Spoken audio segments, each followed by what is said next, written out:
Ini kalian sudah ditempa dengan berbagai bekal ilmu. Tentu ilmu yang pertama adalah ilmu disiplin di dalam bekerja. Kemudian ilmu yang kedua adalah ilmu batiniah yang kaitannya dengan keteguhan iman dan Islam.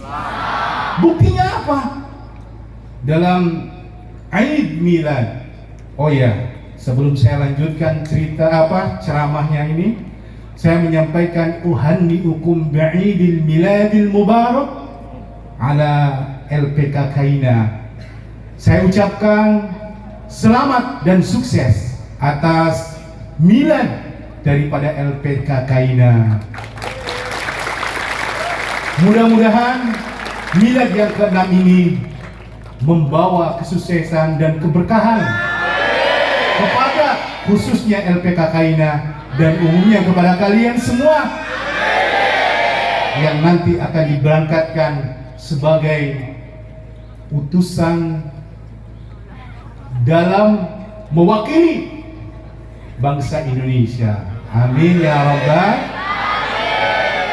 Mas, saya tanya, sampean kerja itu tujuannya nyari duit apa dakwah? Hah? Nyari duit? Masya Allah. Kalau yang namanya neng-neng ini tentunya mata duit. Kalau yang mas-masnya mata duitan apa mata apa? Mata keranjang. Masya Allah. Hadirin yang dirahmati Allah Subhanahu wa ta'ala, kembali kepada inti tujuan kita. Kata Allah Subhanahu wa ta'ala, ya ayyuhalladzina amanu dzkurullaha dzikran katsira. Wahai anak-anak LPK Kaina, udzkurullaha dzikran katsira. Kalau kalian, walaupun di hati kita, niat kita ingin bekerja di luar negeri, tapi jangan lupa identitas kalian sebagai seorang muslim, seorang muslimah, muslim dan muslimah. Jangan lupakan, ketika kalian dari kecil sudah diajari oleh orang tua, sudah diajari oleh guru-guru kalian dengan agama. Kemudian ketika sudah sampai di Jepang, gajinya berlimpah-ruah, ratusan juta sudah ada di kantong. Kemudian iman kalian tergadaikan. Na'udzubillah. Iman kalian ditaruh hanya dalam momen-momen tertentu saja. Na'udzubillahi min. Maka jangan sampai terjadi seperti itu.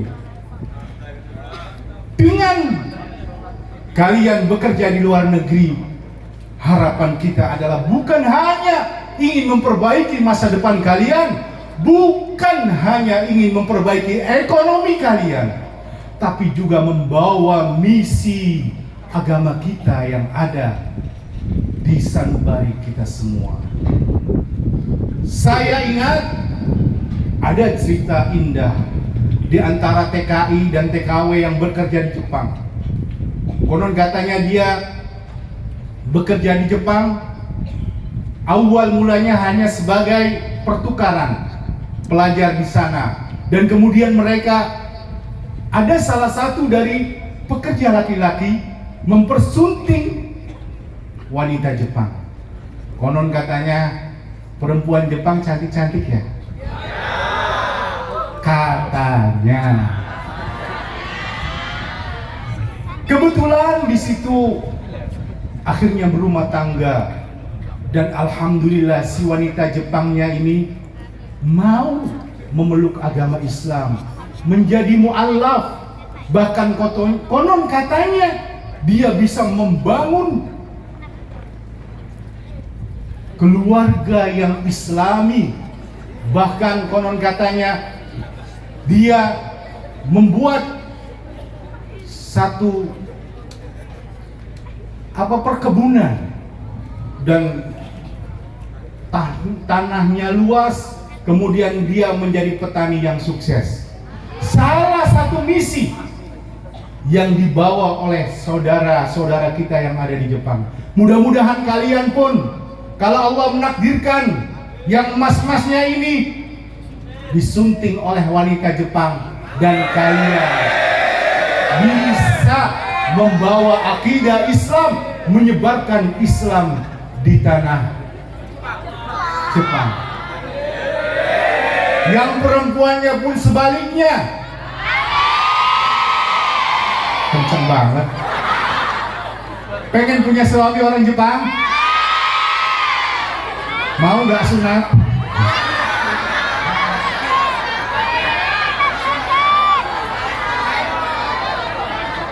Nah, untuk itu yang perempuan, ketika Allah takdirkan kalian untuk berumah tangga, mempunyai suami orang Jepang, mampu menaklukkan hatinya, membawa akidah Islam untuk menyebarkan kepada masyarakat Jepang. Sebab apa? Jepang sekarang runtuh akidahnya, keropos keimanannya, karena mereka rata-rata ateis.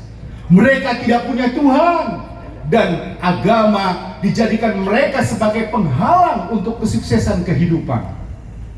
Maka kalau kalian kesana menjadi duta-duta agama, menjadi utusan-utusan agama untuk menyebarkan Islam di sana, maka alangkah luar biasanya Islam akan menyebar ke negara Jepang, menjadi rahmatan lil alamin. Amin ya rabbal. Para hadirin yang dirahmati Allah Subhanahu wa ta'ala, maka dari itu kita perlu memperbaiki diri kita. Dengan apa? Allah Subhanahu wa ta'ala berfirman, "Fadhkuruni azkurkum." Fadhkuruni, maka ingatlah kamu kepadaku, kata Allah. Azkurkum, maka aku akan ingat kepada kita semua. Allah pasti akan mengingat kepada kalian semua. Saya tanya, Mbak, kalau sampean senang sama seseorang laki-laki, kira-kira sehari ingatnya berapa kali? Sehari, kalau tidak video call, kira-kira kangen apa tidak? Yang laki-laki, kalau sampean enggak, itulah namanya lelaki mata kerang. Bayangkan, ya karena perempuannya saja kalau gak inget sampean sehari saja gatel. Bukan gatel yang itu, tapi pengen rasanya menyapa lewat WhatsApp, pengen buat syair, pengen telepon, pengen video call. Kayak apa sih Kang Mas wajahnya hari ini? Karena apa? Kalau sudah ditumbuhkan rasa cinta di dalam hati, maka ingatan, pikiran yang terbersih di dalam hati selalu wajahnya. Betul atau tidak? Oh, hidungnya walaupun agak pendek sedikit, tapi rasanya seperti Masya Allah. Kalau orang lagi jatuh cinta, begitu juga ketika kita jatuh cinta kepada Allah. Fadhkuruni azkurkum. Ingatlah kalian di dalam dunia kepadaku, maka azkurkum, maka Allah akan ingat ketika kalian berada di akhir. Pengen gak kalian ketika meninggal dunia kemudian kalian dicari oleh Allah? Surtiam ceritanya yang meninggal itu Surtiam tali, karena kata Allah, mana yang namanya Surtiam? Di arah mahsyar semua lagi sengsara, menunggu hisab Allah Subhanahu wa ta'ala. Tiba-tiba karena Surtiem waktu di dunia selalu ingat kepada Allah, selalu zikir kepada Allah, tidak pernah melewatkan waktunya kecuali dengan membaca tasbih kepada Allah, maka di akhirat nanti si Surtiem ini akan dicari oleh Allah. Untuk apa? Untuk mendapatkan syafaat langsung dari Allah Subhanahu. Hadirin yang dirahmati Allah Subhanahu wa ta'ala, tidak ada keistimewaan, tidak ada sesuatu yang lebih istimewa di dalam dunia ini kecuali semuanya kita serahkan kepada Allah Subhanahu wa ta'ala. Kata sebagian ulama mengatakan, barang siapa yang ingin hatinya selalu bercahaya, dalam arti Allah akan memberikan nur ilahi, memberikan hidayah kepada sanubari hati kalian semua, maka ada 7 perkara yang harus kalian pegang baik-baik. Mau dipegang 7 perkara ini? Yakin?